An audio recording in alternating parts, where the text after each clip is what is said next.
Assalamualaikum warahmatullahi wabarakatuh, Bapak Ibu fasilitator dan rekan-rekan calon kepala sekolah yang saya hormati. Pada kesempatan kali ini saya akan memaparkan analisis saya terhadap studi kasus keempat, yaitu tentang dilema yang dihadapi oleh tari. Analisis ini saya susun berdasarkan 9 langkah pengambilan dan pengujian keputusan yang telah kita pelajari dalam modul. Melalui studi kasus ini kita akan melihat bagaimana seorang pemimpin harus mampu mengurai dilema etika, bukan sekedar memilih antara benar dan salah, melainkan juga kita bisa menimbang nilai-nilai kebajikan yang sama-sama kuat. Baiklah, mari kita mulai dengan mengidentifikasi nilai-nilai yang bertentangan dalam kasus ini, yang juga menjadi inti dari dilema moralnya. Langkah 1 dan 5, paradigma dan nilai yang bertentangan. Kasus ini adalah dilema moral Bapak Ibu, dengan paradigma kebenaran versus kesetiaan.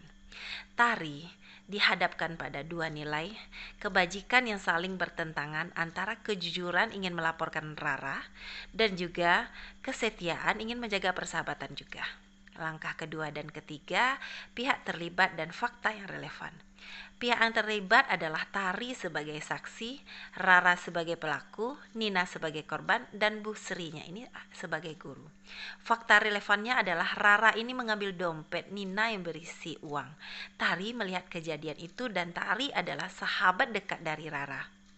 Langkah keempat, pengujian benar versus salah. Jika kita lakukan 5 uji etika, hasilnya jelas tindakan Rara ini mengambil dompet adalah salah dan melanggar hukum. Ya, aturan sekolah serta naluri moral kita. Jika keputusan Tari untuk diam diketahui oleh banyak orang atau publik, hal itu akan merusak kepercayaan terhadap dirinya dan juga sekolahnya. Kemudian langkah ke-6 dan ke-7, prinsip resolusi dan opsi trilema. Prinsip yang saya gunakan adalah kombinasi berpikir berbasis peraturan dan berpikir berbasis rasa peduli. Saya akan bertindak sesuai aturan tetapi dengan cara yang humanis. Opsi trilema yang lebih bijak adalah Tari harus berbicara langsung dengan Rara terlebih dahulu.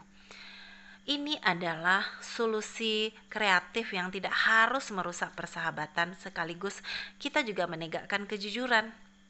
Langkah ke-8 yaitu keputusan akhir. Sebagai Tari, keputusan saya adalah saya akan mendekati Rara secara pribadi dan mengajaknya mengembalikan dompet itu bersama-sama. Saya akan menjelaskan padanya bahwa kejujuran adalah dasar dari persahabatan yang sudah terjalin selama ini. Jika Rara menolak, barulah saya akan melaporkan kejadian tersebut. Kemudian langkah yang ke-9, refleksi dan pelajarannya. Pelajaran yang saya dapatkan di sini adalah bahwa integritas adalah nilai yang paling penting dan paling utama, harus menjadi dasar dari setiap keputusan. Sebagai calon pemimpin, saya belajar untuk tidak hanya tegas dalam menegakkan aturan, tetapi juga bijaksana dalam memberikan kesempatan dan membimbing.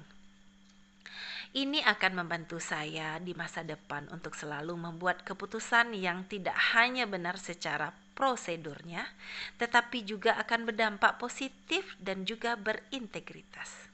Baiklah, dengan demikianlah analisis yang saya lakukan. Saya menggunakan 9 langkah pengambilan dan pengujian keputusan ini telah selesai saya jabarkan. Pelajaran terbesar yang bisa saya ambil dari kasus ini adalah bahwa integritas adalah fondasi dari setiap kepemimpinan. Seorang pemimpin tidak hanya diuji saat membuat keputusan besar, tetapi juga saat menghadapi dilema kecil yang menguji nilai-nilai kejujuran dan kesetiaan. Sebagai calon kepala sekolah, saya menyadari pentingnya memiliki panduan yang sistematis dan berlandaskan moral dalam mengambil keputusan.